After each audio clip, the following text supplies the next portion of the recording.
What's up, Hobby Maniacs? Rob Bear here today with the final part to our Night Titan tutorial series. Today I'm going to show you how to magnetize the options, the arm options or weapon options or even the top Carapace options for the Night Titan, the new kit that came out here recently. Now, you know, a lot of people, they're like, hey, maybe I just want to build my stuff just the way it is, or I want to build it a particular way. But I feel like, you know, a lot of folks out there want to change their stuff up too, because 40K changes so quick these days that it's always good to have these options for all the different things, you know, weapons or even upgrades. I mean, if you had just left this area right here or known to magnetize this area right here, you would have known to maybe that there would be a rocket pod coming out in a year and a half. So you just never really know. So it's good to leave your stuff kind of modular, I feel like, and have these options available to you, you know, for later on down the line when who knows what's coming out from Games Workshop new or the meta or something like that. So we're going to show you today how to, you know, do the cool things like magnetize your weapon arms here, so you can get those great, nice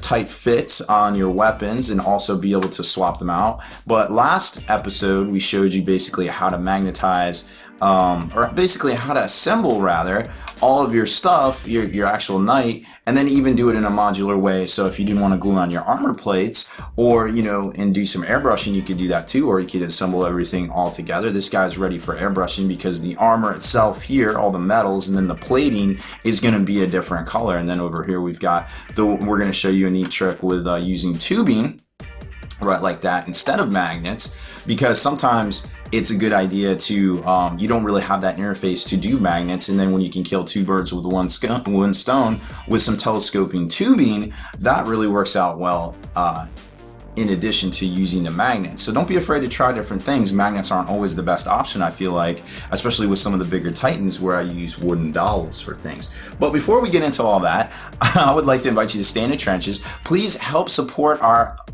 videos here on YouTube being ad-free. Click on the link up in the left-hand corner and see what free swag you can get for supporting what we're doing here. Make sure you subscribe to this YouTube video while you're over there. Check out the blog, spikybitsblog.com, and head on over to thelongwar.net. That's the home of the battle reports for exclusive content, early access videos, and more. Become a veteran of the Long War today. So without further ado, let's jump right into it and find out how to make our Titans modular.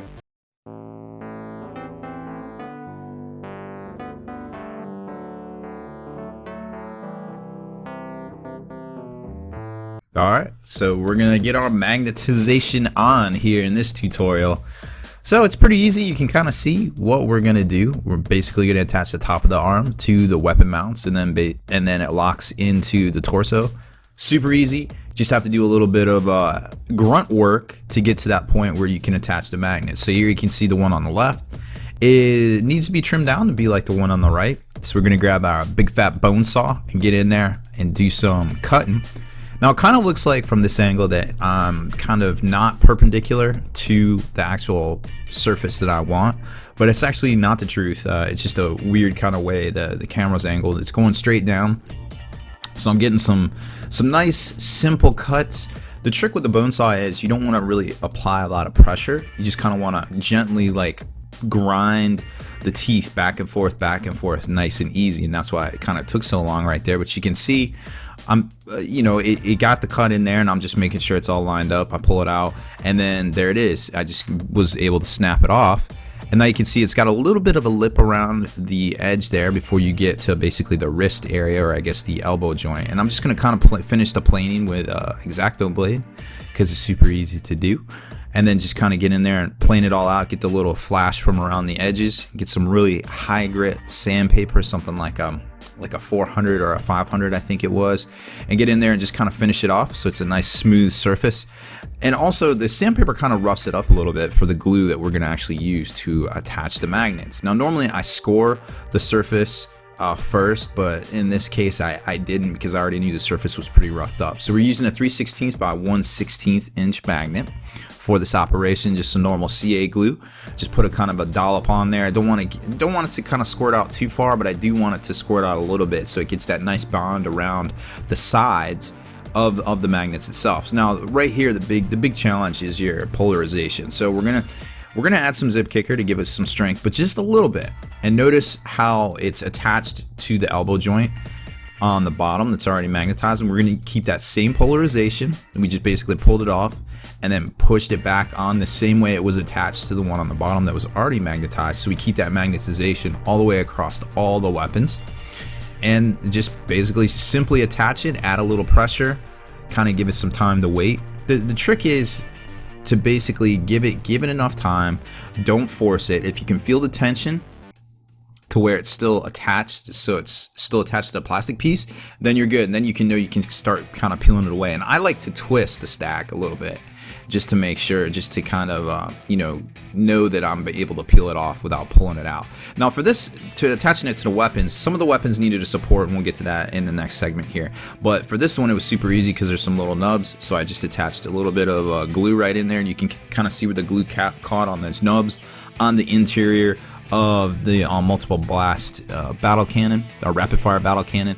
And then I'm just going to take the stack of magnets and just lock it in there, give it a little bit of time to dry, because there isn't as much of a surface for it to attach to. And again, just going to twist it to where I kind of feel that tension give, to where I think I can pull the magnet stack back, and it should pop right out, like right there. Boom, there it is, and good to go. Nice, situated nice and neat into the actual rapid fire battle cannon itself, and it's got a good seal. Oop, there it is, and it should twist super easy.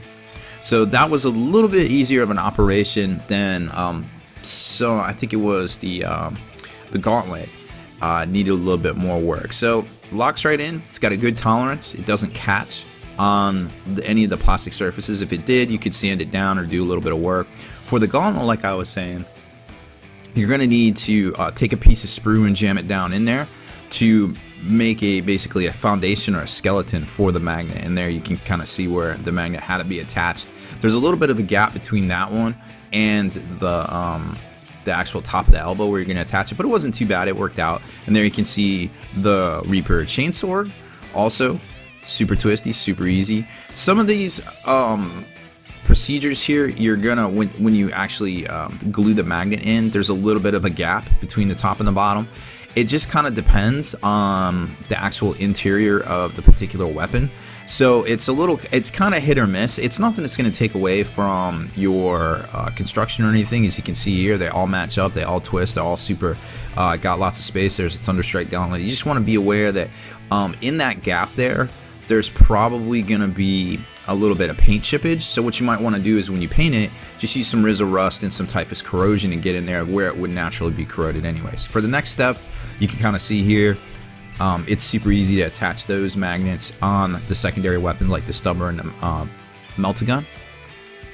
And I give you the measurements right there.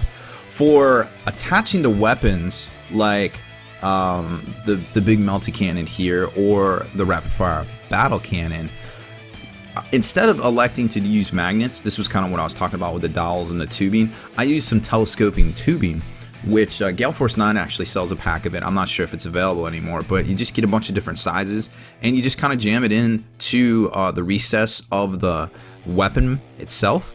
And once you get that nice basically a measurement, you can kind of saw it off with your bone saw. Like you see there, it's nice and flush, and it's super easy to kind of match that into the barrel for either the Melta or the rapid fire plasma or rapid fire battle cannon, like you can see right there. And this one's a little bit more trickier because you have to use the armor plate. I didn't glue the barrel to the armor plate because the armor plate is going to be painted separately, and you can kind of see where I was talking about where the ammo hopper snaps into the back assembly.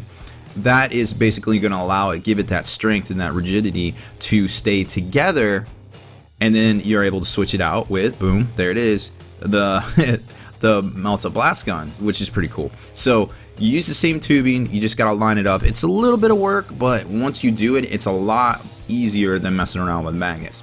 And for the last magnetization operation, well, that's super easy. We're using the same magnets that we used on the stubber and the Melta gun, and we're basically just drilling out the hole that's already there. And to give it a little bit more strength on the bottom, we put a piece of tape inside the carapace, and then also there's already glue in there, and you can see you also have to do the same thing for the rocket pod too. You don't have to do it for the AA mounts, but for the rocket pod, you're definitely going to want to. It's super easy. It attaches super quick, and just use those tips from earlier in the video on your polarization. You should be good to go.